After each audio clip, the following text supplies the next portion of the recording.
Hi, I'm Nick Palmisano. And I'm Matt Finney. And this is the Bad News Network.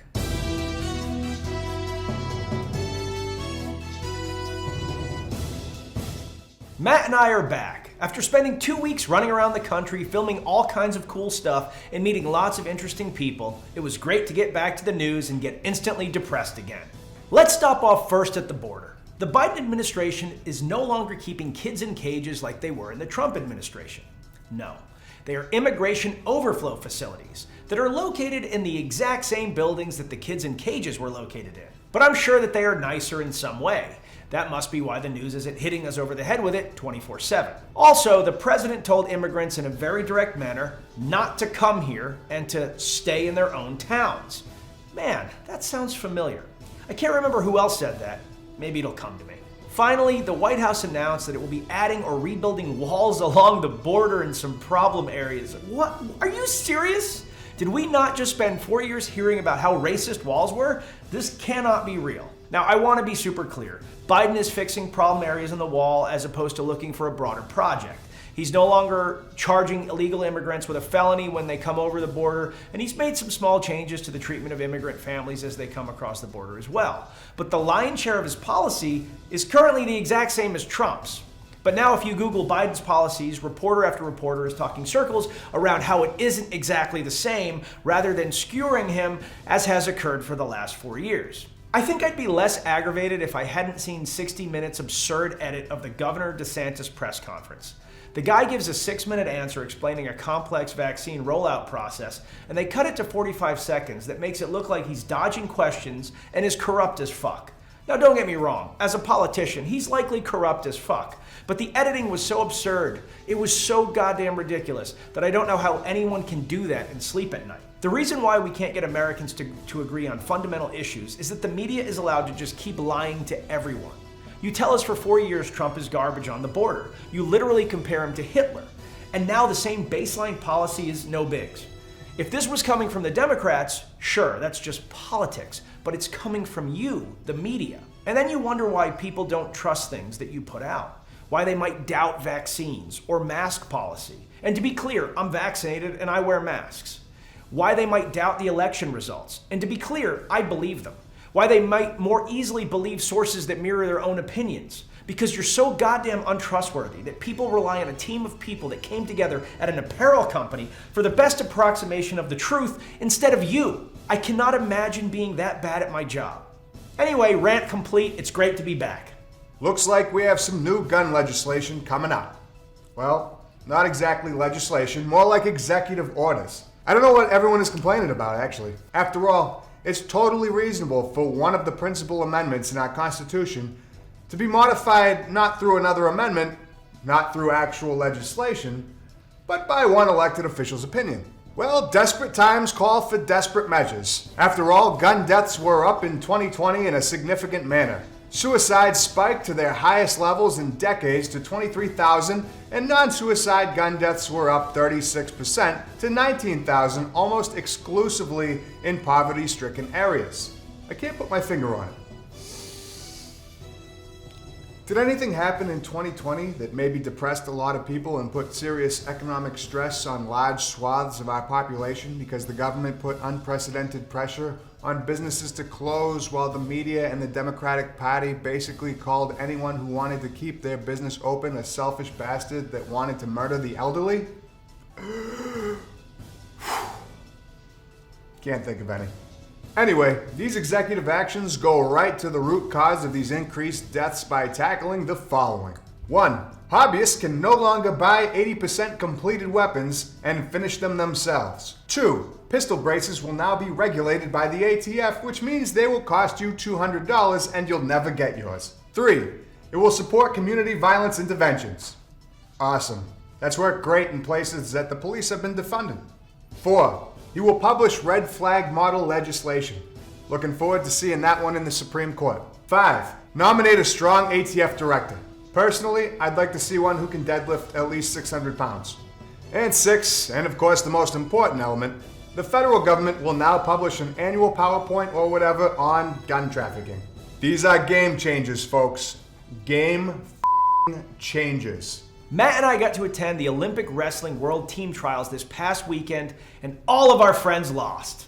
All of them. Mike Machiavella had a great tournament, and then he lost in the semis. Victoria Anthony had a great tournament, and then lost in the finals. Legend Jordan Burroughs, one of the stars of an upcoming documentary we did, lost in the finals to future legend Kyle Dake. Army officer John Anderson, one of 2 stars of our 2012 documentary Warriors, lost in the semis. Gwiz lost in the finals. Don't get me wrong, we had a great time because wrestling is awesome, and we got to hang out with the crew, and we got to watch a lot of phenomenal people do their thing. But you know, maybe just give us one friend. We did reach out to Coleman Scott, and we're going to sit down with Jordan Oliver soon, so that'll be cool. He's worked hard to get there. If you have no idea what I'm talking about right now, you should. Wrestling forever! Myanmar's ex-ambassador slept in his car this week after Myanmar officially kicked him out of the embassy. Apparently, Myanmar sent a new crew of diplomats to London in the wake of their February coup, and they basically walked in, changed the locks, and then called the cops on the old staff. British Foreign Secretary Dominic Raab has condemned the bullying actions, but the UK has accepted the change, because under their rules, once the country notifies them, it's a done deal. We at BNN wish the best for former Ambassador Min and recommended he go get drunk and try to pick up a girl or a guy or whatever he's into tonight so he doesn't have to sleep in his car. Don't judge him. We've all been there. The cock of the walk, Bruce Dickinson himself, asked for more cowbell 21 years ago, back when Saturday Night Live was actually funny. I can't believe that the More Cowbell skit can now drink. Seriously, what does it think it is? The Afghanistan war? But seriously, before we're done here, you'll all be wearing gold-plated diapers. Matt, take it home. Guess what? I got a fever. And the only prescription is more cowbell. Former pro football player Philip Adams shot and killed his doctor, the doctor's wife, their 2 grandchildren, and one other man before taking his own life on Wednesday. Reports have been spotty as to the relationship between Adams and Dr. Robert Leslie, but sources believe that the murders may be the result of Leslie stopping medication to Adams. What that medication was, we don't know yet. But on Wednesday, Adams entered the home of Leslie and killed 3 adults and 2 children. The 3rd adult was an air conditioning technician who was working on the house at the time. A 6th man, also an air conditioning tech, was wounded and rushed to the hospital. It's reported that he is in critical condition at this time. Adams, who apparently lived down the road from Leslie with his father, was found hours later after taking his own life. His father stated that he was a good kid and that he thought football messed him up. That statement isn't unwarranted, as science has revealed the traumatic effects of CTE brain damage over recent years. Authorities will have to wait for the autopsy in order to determine whether or not traumatic brain damage had any role to play in this murder. It does not dispel the utter tragedy of this multiple homicide and the death of innocent children. We'll report back as this story unfolds. Given that Kong vs. Godzilla was recently released, this piece of news will be slightly fitting.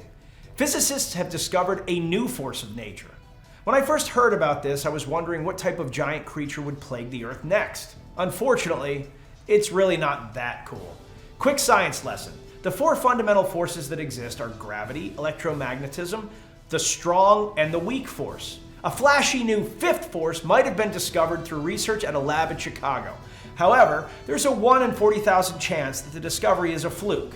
Now, if you come away with nothing else, you know that nerds have to sit down and find this stuff out. The nerd community is really excited though, as this research is the latest in a string from Japan, the US, and the Hadron Collider. You know, the mini black hole place on the Swiss-French border. I guess we will just have to wait and see. But no matter what, the Force will be with you. Always. I gotta have more cowbell! Almost 30,000 people are expected to move from Hong Kong to the United Kingdom through a new visa scheme. They will get access to housing, schooling, and jobs. The move comes after Beijing imposed a national security law on the old colony. The law allows Beijing to punish protesters and reduce autonomy in Hong Kong. Just a reminder that China is evil. Those that move are allowed to live in the UK for up to 5 years and apply for permanent residency. The applications are continuing to rise at an alarming rate though, and it looks like more than 150,000 people will move into the UK after the first year of the scheme. Don't get me wrong, our neighbors across the pond are doing a good thing on a human rights basis. However, they're on an island. They don't have access to the excess of land like we do over here, Eventually, places might get a little crowded, right? Maybe they'll figure it out, as there are going to be 12 major welcome hubs across the country that will allow for immigrants to adjust. Build up, not out. Third-term Congressman from Florida, Matt Gaetz, has been accused of prostitution and sex with a minor. And I'm not talking about one who looks for ore. These events have allegedly transpired a few times in a few locations, but the core of the accusations surround a trip to the Bahamas. For his part, Gaetz claims he has never paid for sex and has never slept with a minor, though he refused to answer the question when asked if he had ever slept with an actual minor, again, one who mines for ore. Gaetz then went on to claim on Fox News that people had tried to extort $25,000 from him to not bring the charges forward, and then told Tucker Carlson that he had met the 17-year-old in question and that she was a friend and he had gone to dinner with her as well, to which Tucker Carlson replied, "I've never met this man in my life." Bottom line, who do you believe? The lying media or the lying politician? Burn them all. Burn them all! It could use a little more cowbell.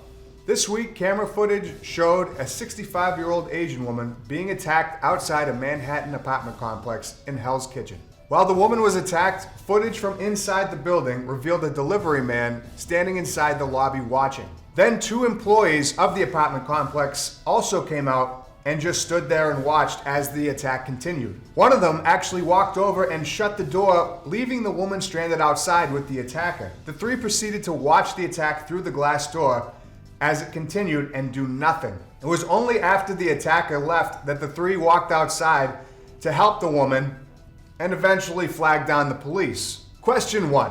Who attacks the 65-year-old woman? Question 2. Who the were these worthless doormen who did nothing? Question 3. Where the was Daredevil? He's supposed to have Hell's Kitchen on lock. I gotta have it. More cowbell. Both of the employees have been fired for being arguably the most useless people in all of existence. As for the attacker, Brandon Elliott is an ex-con who literally stabbed his own mother to death in 2002 and is out on parole. Look, I'm not saying that murderers can't repent. I'm not saying that people can't change. But I am saying if you killed your own mom, you probably need to stay in f***ing prison. This week, the UK lost a great man. Queen Elizabeth's husband, Prince Philip, has passed just 2 months shy of his 100th birthday. Prince Philip was an extraordinary man who lived an extraordinary life, a life intimately connected with the sweeping changes of our turbulent 20th century. He served honorably as one of the youngest first lieutenants in the Royal Navy. He quite literally gave up his career for his wife Elizabeth to support her. He had a vast passion for hundreds of patronages and projects with a focus on youth, science, the outdoors, and sports. He would constantly play down his influential leadership through England's century-long journey through wars, political upheavals, and changing times. He was often brash to others and seek to stay out of the limelight of royalty. He was a man less of talking politics, but rather of action and getting the job done double quick to the best of his ability. His dedication to the Queen was second to none. His constant support of Elizabeth exemplified the best characteristics of a faithful and true husband regardless of pedigree. Philip, you will be sorely missed. Fair winds, sir. And finally, in Florida Man news. This week, Florida Man was arrested for impersonating a doctor and giving people Botox, all while drinking on the job. Nelson Turin partnered with a local business to host a Botox and Bubbles event, and apparently those bubbles were 4 Locos. Authorities stated that Turin convinced a local spa that he was a legitimate, unofficial oral surgeon, whatever that is. Nothing says professional like crushing 4 Locos while charging each person $350 to Botox their faces. I have to give the man props though. Botox and Bubbles is a great tagline. Should be a hit with the boys in the yard. And with that, I'm Nick Palmisano. And I'm Matt Finney. Wow. And this is the Bad News Network. Our news is at least as bad as the news you're getting already, and folks, it's so good to be back and be depressed alongside you. Have a great weekend. As always, you can get 25% off rangerup.com when you use the code BNN. And check out Nick and Matt on OnlyFans for some fresh new video. It's gonna be better with more cowbell.